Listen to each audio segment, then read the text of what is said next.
अनूपपुर जिले के पुष्पराजगढ़ विधानसभा क्षेत्र में भारतीय शक्ति चेतना पार्टी ने विशाल रैली व आम सभा का आयोजन कर चुनावी बिगुल फूंक दिया है। चुनावी समर में देश की दो पार्टियों के बीच भारतीय शक्ति चेतना पार्टी ने अपनी दावेदारी पेश कर दी है। 3 सितंबर 2023 दिन रविवार को हजारों की संख्या में नगर भ्रमण कर विशाल रैली निकाली। पुष्पराजगढ़ मुख्यालय के जनपद प्रांगण में आम सभा का आयोजन भारतीय शक्ति चेतना पार्टी ने किया, जिसमें भारतीय शक्ति चेतना पार्टी के राष्ट्रीय अध्यक्ष संध्या शुक्ला, राष्ट्रीय उपाध्यक्ष सौरभ द्विवेदी, राष्ट्रीय महासचिव आशीष शुक्ला ने अपने उद्बोधन से सभी कार्यकर्ताओं में जन चेतना जगाने के लिए हुंकार भरी कि ये पुष्पराजगढ़ में जो ये चारागाह बना हुआ है, इस चारागाह को हम जड़ से खत्म करने का एक संकल्प लिया है। हमारे पुष्पराजगढ़ विधानसभा में शौचालय के नाम से जो जिस तरह से शासन ने अत्याचार किया है, आज उनकी दुर्दशा को यदि गांव-गांव जाकर के मूल्यांकन किया जाए तो शौचालय से भी वंचित हैं। पुष्पराजगढ़ के लोग इस राजनगाम में अपने कार्यों को लेकर आते हैं तो एक भी शौचालय का व्यवस्था नहीं है। जिनके पास यदि 10 रुपए होगा तब जाकर के वह अपना निस्तार करता है। यहां का विधायक निधि की राशि, संसद निधि की राशि न जाने कहां चला जाता है, जबकि हमारे विधायक महोदय यदि चाहते तो हमारे इस पुष्पराजगढ़ को भी बहुत कुछ कर जाते, लेकिन जानबूझ करके विकास नहीं कर रहे हैं। हम हर तरह से यहाँ के क्षेत्रवासी परेशान हैं कि पूर्ण संकल्पित भाव से पार्टी की विचारधाराओं को जन जन तक पहुंचाने का प्रयास करूंगा और इस पुष्पराजगढ़ को पूर्ण भ्रष्टाचार मुक्त करने का संकल्प लिया है मैंने।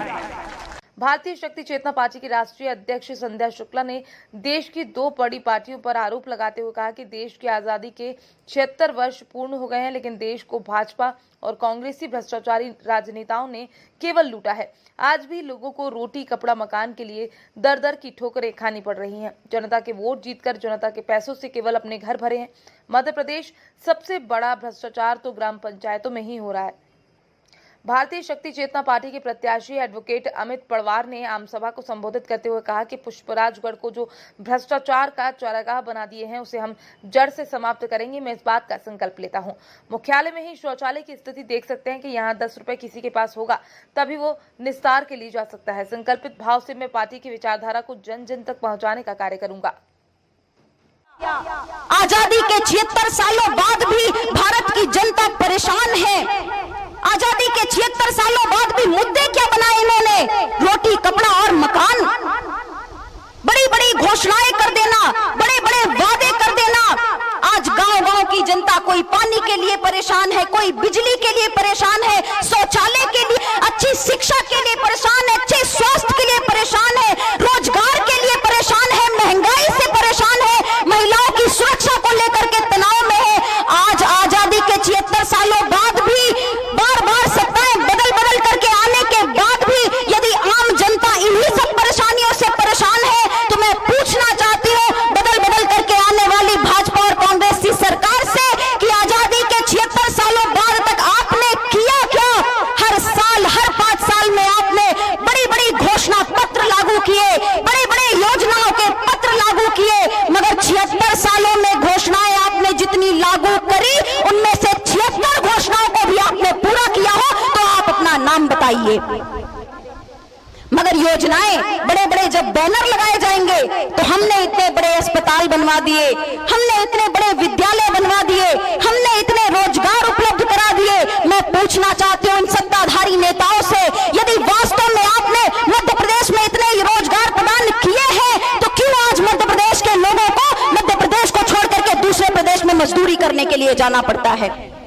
कोई मामा बनकर के लौट रहा है तो कोई चाचा बनने के लिए चला आ रहा है, आपके साथ हर तरह के रिश्ते जोड़ लेंगे।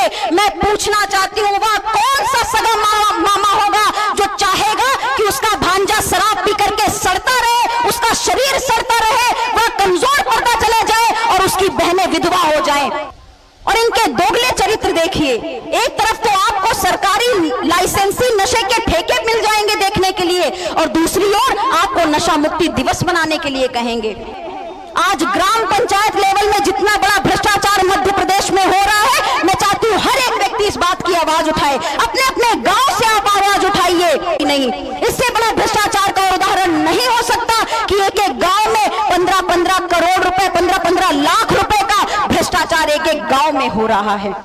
यह नर्मदा नदी को भी वह सम्मान नहीं दिला सके, और सम्मान दिलाना तो दूर, मां नर्मदा नदी में ही जाने कितने स्थानों पर खनन माफियाओं द्वारा अवैध खनन किया जाता है, और यह सब कुछ इन भ्रष्ट राजनेताओं के संरक्षण में इनकी नाक के नीचे होता है, मगर यह कभी कार्रवाई नहीं करेंगे, क्योंकि जब चुनाव आता है तो यही खनन माफिया इनके चुनावी क्षेत्र में अपना पैसा लगाते हैं। यह सरकार भाजपा या कांग्रेस की सरकार नहीं होती, यह माफियाओं की सरकार होती है।